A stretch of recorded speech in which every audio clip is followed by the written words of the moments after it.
Hey, it's Dr. Faith, your personal life coach, and I am always about empowering you to live the triumphant life. It has been a minute, and I have missed coming in and talking with you all, checking in with you.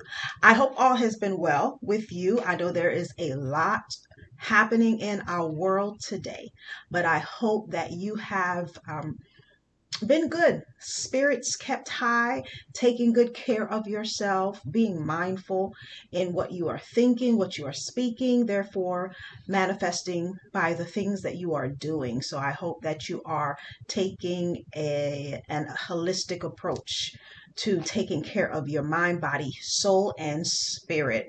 For me, I have been well. I must say a lot of changes has happened in my life since my last video blog, and they're all good changes. So I'm very grateful to God for all of his blessings, even in a time such as this, that so many things are happening. Which brings me to why I want to stop by today, just to talk with you about faith in action. Now, my name, Faith, it's more than just a name. It is definitely a overtone. It is a calling. It is who I believe God has given me the grace to evolve into becoming a woman of faith. And I do not take it lightly at all. Faith has walked me through many trials, tribulations, and storms in life, not just literally, because I've been through a lot of storms literally, but figuratively as well. The storms of life that happens to each and every one of us. How do you keep your faith in action? That's why I wanted to jump on and just dialogue with you about, because most recently, especially if you're in the state of Florida, South Carolina area, you know that we just been hit back to back catastrophically by Hurricane Ian. And I know that some of you all are still in the process of repairing your lives as a result of that tragic storm. And in my observation, I am an individual who not only look to see and talk about what's happening in the world, but if there is something that I can do to help, to give back, I am that action oriented person. So I just wanted to not take for granted, but share with you all. If you have been watching the world news, if you have been watching and thinking to yourself, man, I'm going through a lot of things. How can I help anybody right now? I want to encourage you that you can. It's much easier than you think to give back and to help someone else in the time of need. So this video blog is titled Faith in Action. Now, there's one thing that I realize, and for anybody who's ever wondered about it, anybody who's been through tragedy and trauma, and gone and come out on the other end triumphantly, you have a secret sauce. Yep, you have arsenal. You have a weapon in your arsenal that a lot of people don't have until they've gone through something, if not the same thing that you've gone through, but they've gone through something in their life. And that weapon, that secret sauce, is that you understand what it takes to bounce back. If you are like me, you have experienced reinventing your life after you have possibly lost someone or something, after you have experienced heartache and pain, just taking a step back and evolving and becoming and embracing the new you. So that's our secret sauce. If you have experienced tragedy and trauma and made it to the other end and have triumphed, you have that secret sauce. That is the ability, the power to overcome, evolve, and also reinvent yourself. And not everybody can do it, because as I watched the travesty of this storm, as I watched individuals whose lives were impacted, I kind of saw a lot of helplessness. I saw a lot of people who really did not know what to do, who to turn to. And guess what? That's life. That's realistic. That's actually what tragedy does. It's unannounced, that you really don't have the time to prepare for it. It really hits you. And when it does, it hits you hard, and it just leaves you bewildered. It just leaves you just not the same, and that's to be expected. But I did see a lot of people not knowing where to start to help other people. They talked it up, they've heard about it, we've all heard about it, we've posted about it, prayers up, prayers for family, prepare yourself. But how many of us truly took the time before, leading up to, in the midst of it, or after it, to really see what can I do to help someone else whose life may have been impacted? That's the strategizing. That's the part that it is necessary in order to utilize your faith and turn it into action. Number one, if you are thinking, how can I, or you want to be that person, I'm going to tell you what you have to do. It's 3 steps. You all know I'm the step woman, right? I like to give steps on everything. But the first step is to connect. Okay. First, you want to connect to what's going on. Are you passionate enough to act? All right. When you have that passion and you have that burning fire to do something, it's really hard to deny it because you can't sleep because of it. It won't let you rest. It won't let you get a good night's sleep. It's just on you, and you have to do something about it. And then it's very hard to second guess yourself because you know who you are, you know how you want to help, and you're so passionate about it because you feel called to it, and possibly it resonates with you because you may have been there before.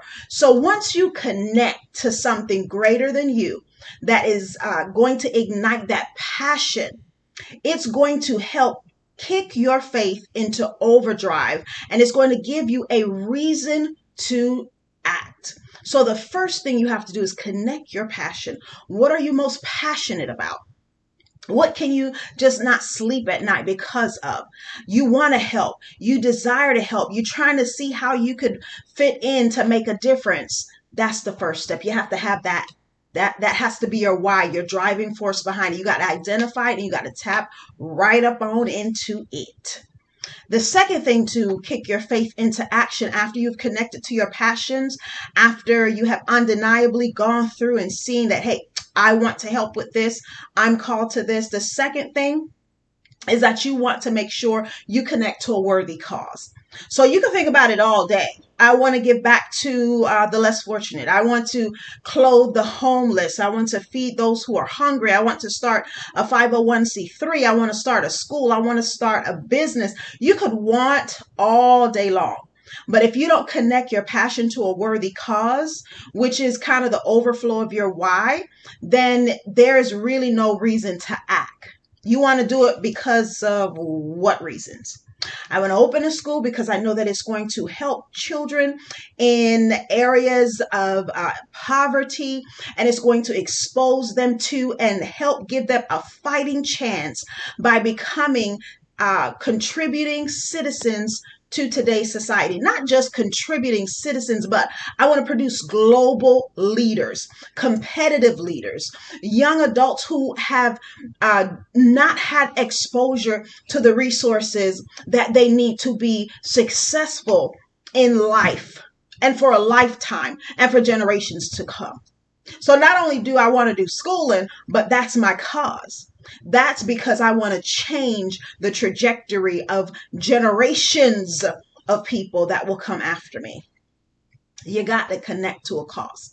Now, once you connect to that cause, once you connect your passion to that cause, say that you may not have that organization, you may not have those resources to pull those things together. That's the cause you want to connect to. This month of October is Breast Cancer Awareness Month. So you may have an organization that is a cause that you are still passionate about, and you can connect with them so that you can be of service and help to the cause. One major cause that I've connected to for years now, over a decade plus, is Relay for Life. We all know that Relay for Life, that organization is an organization that focuses on cancer awareness in general. And I've always assembled a team together or participated with other teams when time did not allow for me to assemble my own team. And we've walked with a cause. Look, very easy to do. And more than anything, either you enter with a minimal donation fee, maybe $10 or $15. You enroll your crew, put on a uniformed outfit, usually your pink blouse or shirt, tennis shoes, hit the road, you're done. And you actually get a nice little bling after you finish your walk. Just that simple. You connected your passion to an actual cause. And there you are. You have an opportunity where you feel impacted, and you're impacting and changing lives as well. As I'm talking to you all, I'm looking at my Risen ring that I ordered. This ring is from the Ukraine, and this was something that I purchased as a way to give back during the Ukrainian war that was and still is happening. I didn't go over and fight. I didn't know what to do. I didn't really have an organization, but I knew there were entrepreneurs on Etsy who was still selling their resources and materials, and still more than anyone could utilize the help and the purchasing of their products. So I went right online, and I intentionally looked for this particular ring from the Ukraine. Now, it took a couple of months to get over here, but that's understandable, right?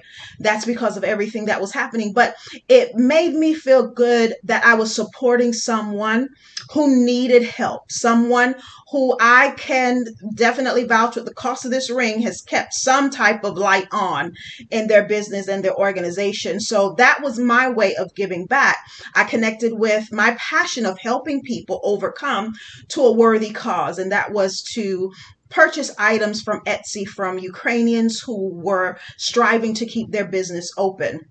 Now, let me share this with you. A major nemesis to connecting to a worthy cause. Two things come to mind: pride and ego. They may be the same exact thing. I don't know. I think they are. But let me tell you, if the word of God says pride goes before a fall, that ego who think it's all about you cannot help you when it comes to connecting to your passion to a cause. Why?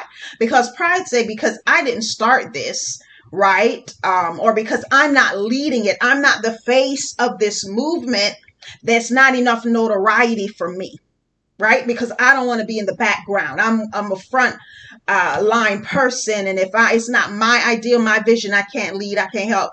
That's the quickest way. I can't even get it out my mouth quick enough.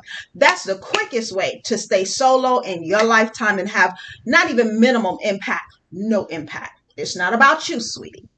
Nothing is about you. It's all about purpose and what God has called and designed us to do for the greater good of humanity in general. Not about you. You're just a salt grain in the whole scheme of things. But at the end of the day, you can be impactful. You could be flavorful. You could be a grain of salt that just transforms somebody's taste buds and appetite, because we're called to be the salt of the world. We are called to transform lives. We are called to show people a different, innovative, new, fresh way, God's way. So when we look at our ego and our pride, and because we're not leading this cause, because we didn't call this great vision and idea, we're not going to partner with it. Well, again, you're just skating through life, and you may never feel the gratification of saving another person's life, helping and connecting with a cause much larger than yourself. It is a blessing, not a selfish gratitude, but a gratitude of I helped someone. Whether or not I was tired, whether or not I felt I had the resources to do it, whether I was in the mood to do it or mindset, I paused on the things that I was going through in life, and I looked to help and to pour into someone else's life. That is a sure way to reinvent yourself. That is a sure way to lift your load when you could focus on helping someone else with their load. And I promise you, God will always send men and women into your life, because that's what he says, right? Give unto men. God will cause men to give unto you, pressed down, shaken together, and running over. So that's principle. That's scriptural. That's just how it is. And God will not go back on his word. So when you think about connecting, and then connecting your passion to a major cause, you don't have to be the face of that cause. You don't have to be the face of that organization. You could be a servant behind that individual or those groups of people, and you could have large impact even that way. Why? Because God sees you. And God sees you doing this thing in secret, and he's already prepared and promised you to reward you publicly. Come on, what better promise than that do you want? So, if you find that connecting your passion to a cause, you're still trying to think, how can you do that? Start financially. See whom is a trusted organization you can donate to. We're talking about faith in action. Start there. You don't have to take the time to extensively organize an event of some sort, but you may could give a financial or monetary contribution. I know just recently in the wake of Hurricane Ian that hit the state of Florida, my friend and I were talking, chopping it up, my business friend and I, and we were just like, you know what? We talk all the time for years. We talk about changing the world and impacting, and she and I support each other. Shout out to Miss Linnell over at My Gift Your Glory. We partnered up and we decided to do a Hurricane Ian relief event right there in Altamont Springs, Florida. And let me tell you, we set a goal of 20 families. And when I tell you over 20 families came in and received the free resources, my heart was just to give. All I wanted to do is just stop the talking, stop the reposting, stop the reading, and just sit down and think about, God, you blessed me with a 501c3 over 12, 15 years ago. You blessed me with this. Now, how can I be a blessing 15 years later to your people? How can I be a blessing to those who are in need? That is my greatest desire. That is my cause, to help people overcome tragedy. So as soon as that word was spoken, she then continued to build on that vision with a building, her franchise. And she said, look, I'm calling it a franchise. Watch out. Might give you your glory, about to be a franchise, sister. But she came on and she said, I got the building, I got the facility. I said, great. I reached out to my board of directors. Bam, this is what I see. This is what I visualize. We got your back. Don't worry. Okay, wonderful. I reached out to 5 organizational leaders and I said, you know what? We partner, been rolling. You got me on this. All I want to do is just get resources and help. We got you. We got you. We got you. The last 2 confirmation, we got you in less than 1 hour. Bam. It was done. Before you knew it, we had in her organization an entire room filled with donated items. Some people, they wanted to help. They were in other states. They said, you know what? Can I give a financial donation? Of course. You know, I'm not expecting you to drive, especially within less than 24 hours. So we had donations hitting our account, and we were able to purchase and get the items needed for these families in need. Not about faith, not about Linnell, not about anyone else. It was about a vision, a desire, a passion to help. And all I had to do was speak it. And immediately life brought things and people right into position. And when I say life, I mean God, Jesus Christ. God is life. Right? So anytime I say life, I'm not talking about some unknown force or thing. I'm talking about God. As soon as I said it, God said, yeah, that's what I created you to do. So I'm going to go ahead and put everything in position. I was just waiting on you, faith, to get your faith into action and into overdrive so that I can show you how great I've called you to be in these end times, to help people for my glory. And let me tell y'all, my heart is blessed. I'm still on high. God is amazing. He is good. He responds to your faith. Let me pause because I feel this greatly. Even when life is tough, you may cry. You may feel sorrowful. Okay. You may have a whole bunch of other emotions going on. I've been there over 10 times over. So you're talking to somebody who has been there before. God hears you, and his heart, he feels you, goes out to you. Some people may even say, God doesn't have a heart. He is a spirit. Work with me, people. Just work with me. But can I tell you, that's not what moves God into action. What moves him is your faith. When you could still yet believe God that he is sovereign and he's working all things, not some. You may have lost it all, but God will even allow that to work in your favor, that you will have better than you had before the tragedy, before the occurrence happened in your life. What also moves God? Faith in action is the first thing. You're just going to stop crying and talking. You're going to get up and you're going to trust God and you're going to worship God. You're going to let him know, God, I believe you. I believe you're going to work this out. If you allowed it to happen, God, you must have some insight that I just truly don't have. So I'm just going to go ahead on and trust you with this situation. God say, okay, my son, my daughter, trust me. Now, another thing that moves God is when you start quoting his word. God, you said, Lord, if I give unto men and I give without wondering how I'm going to get it back in return. You said you're going to bring people into my life that will be a blessing into my life. That's what you said. If you're not a man that you should lie, God, you said it. Where you at? I sure did say that. I sure did say that. God, you said, if I trust you, if I give you my whole heart, I'm going to ask anything in your name, God, according to your will. And you promised you're going to do it for me, Lord. So I need you to work this situation out, God, because you called me to do too many great and marvelous things. Oh, very true. I did indeed call you to do great and marvelous things. Let's go ahead and get in position. Okay, go ahead and release that. Go ahead. Make sure she has the things that she needs. Why he can't just do it without me professing and declaring? It doesn't work like that. God is looking to see if you are in a position to kick your faith into overdrive, because guess what? It's going to require some work. It's going to require you to trust him along the entire journey, not just the start, but the entire journey, day by day, minute by minute. Do you know who you're working with? Do you know what to access and how to access it? Your resources and all of this stuff is much bigger than you. So you have to get into that supernatural in order to experience it in your life in its entirety, its totality. Every step of the way, it's not going to be you. Every step of the way, it's not going to be by your effort and by your strength. It will always be by the grace of God. You're going to be in a position where you're going to say, God, had it not been for you on my side, I wouldn't even be here right now. I don't even know how I would have made it. You have to remind yourself, human limitations, you ain't it. God is everything. And you have to remind yourself that I'm not alone in this thing right here called life.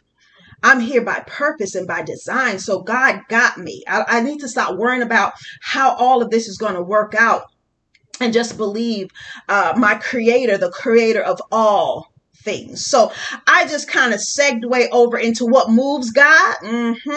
Your faith, believing him and his word, and then reminding God of what he said concerning you. That's why it's so important to spend some time, quality time in the word of God. I believe in prayer. I love prayer. I love communication with God, but it's nothing like his word.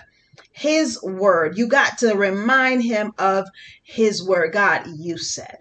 And that's how it works, people. That's how it works. When you remind God of the things he said, he will put things into action for you concerning it, because he has a bigger picture. He just needs you to tap into it and recognize it, so that every step of the way you can continue to believe in him and believe in yourself that you are the right person for the job. So let's get back, because I want to give you one more, faith in action. Number one, to get your faith into action, you want to connect. Passion moves you to act. So connect with your passion. What are you most passionate about? Okay, get your passion together. This is the thing you can't sleep on.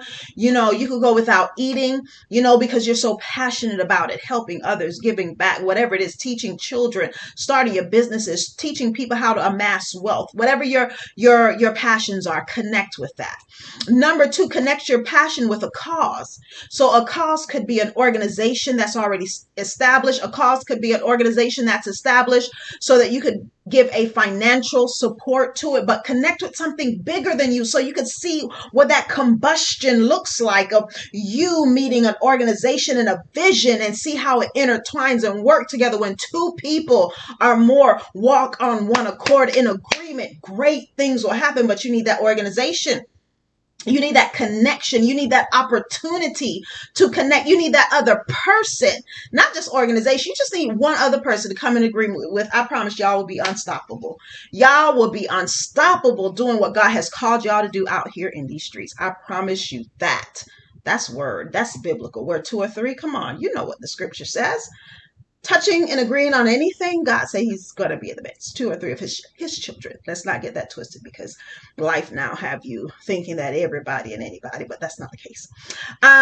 Now, if connecting to a cause financially, again, you're not in a position to assist and help, you may want to share the information. Social media is so large, where you have billions of people at your fingertip by sharing and other people sharing and resharing. So share information so that others could be a part of it. I'm appreciative to anyone who shared the information about the Hurricane Ian relief, because where I could not reach them, your group of people, because you had the right heart, was now exposed to resources that I'm pretty sure they took advantage of and came over and collected. But these were people that you are connected to, and in your way, you supporting my mission and my vision is helping that person who is it's intended to help.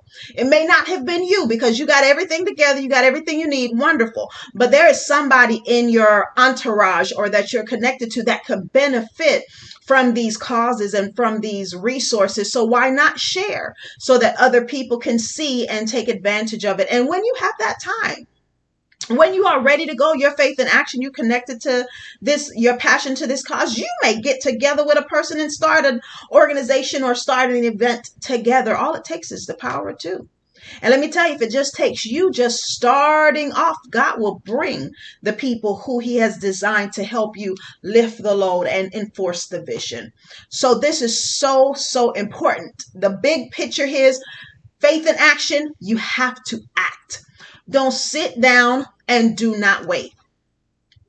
I'm at a point in my life that, look, when God calls me to do it and I speak it, and it catches on to other people, we rolling with it. I'm not sitting down waiting on permission from no man, no woman. I'm not waiting on permission to do what God has called me to do and has anointed me to do and has commissioned already for me to do. Many of us won't move unless our best friends move, or won't move unless somebody gives us the head nod to go ahead and move. Now, that's to each his own. Make sure you take this with a grain of salt to whomever it applies to. I'm not saying if you're married to avoid your spouse. That's not what I'm saying. I'm not saying if you are an ordained minister in a ministry, in an organization, to ignore whatever that protocol is. That's not what I'm saying. But those who God has called, that are sitting down and you're passionately burning about doing what God has called you to do, stop waiting for permission. God has already told you and commissioned you to do it. I'm talking to you. You. Yep. You. All right. So you be sure that you hear from God and you know that this is God instructing you to do what you feel he's instructing and calling you to do. I came for you today. And then the third thing, faith in action. Commit until you see change. Commit until you see change. Whatever your change is. For myself, with the past event, collectively, our goal was 20 families. I sat down and said, okay, what's our goal? Let's get enough resources. And the resources matched the goal. We got enough resources for at least 20 families. And so that place was cleared out by the end of the event. So we committed until we reached our goal of 20 families. So we're blessed in knowing that we've reached our goal. Your goal, commit to it until you see possibly is internal change. It took you a long time to get there. It took you a long time to connect your passion with a cause. This is something new to you. Well, your commitment may be until you see that change, until you're not afraid anymore, to step out and to help. That may be the internal change that God is trying to work you through. Not waiting, not sitting down, not being passive, getting up and doing something about it. So you may, from that first time, just ignited a flame, your passion, and then you'll be on your way. You're going to continue to do this because you've done it already. So it could be that internal change that needed to happen within you. Less selfish, less worrying about what other people think. Okay. Less waiting until something magically just comes to you. No, I go to it.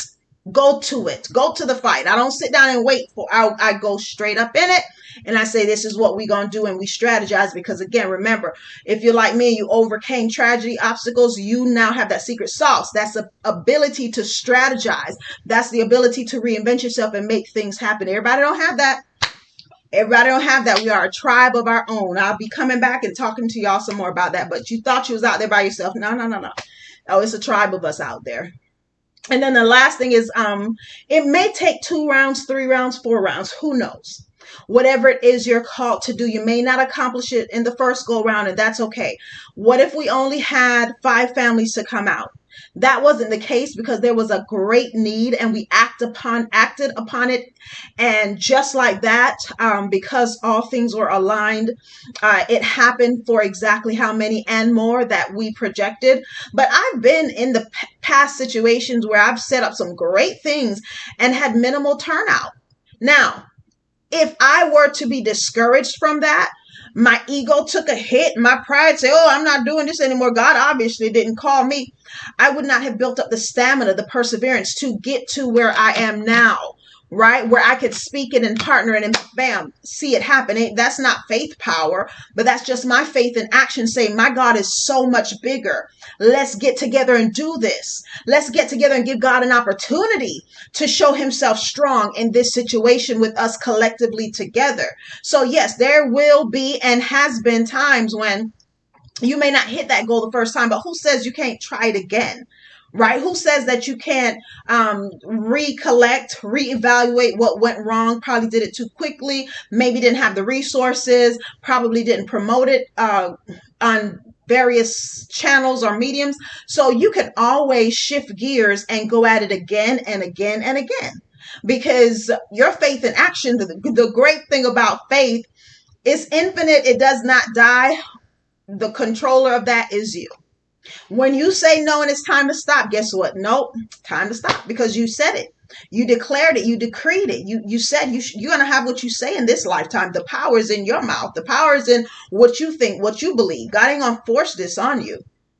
So you may have to reassemble and go at it a couple times. For me, I've been going at this thing for years and years of assembling people and doing things together. This is some stuff that God has blessed me to do, and I've been going at it. So this is not something that is new for me, but I am mindful that it may not be as easy for other people who have the same passion, the same desire, and even the resources to do it. It's just your faith needs to be activated, and you have to step out and just do that thing.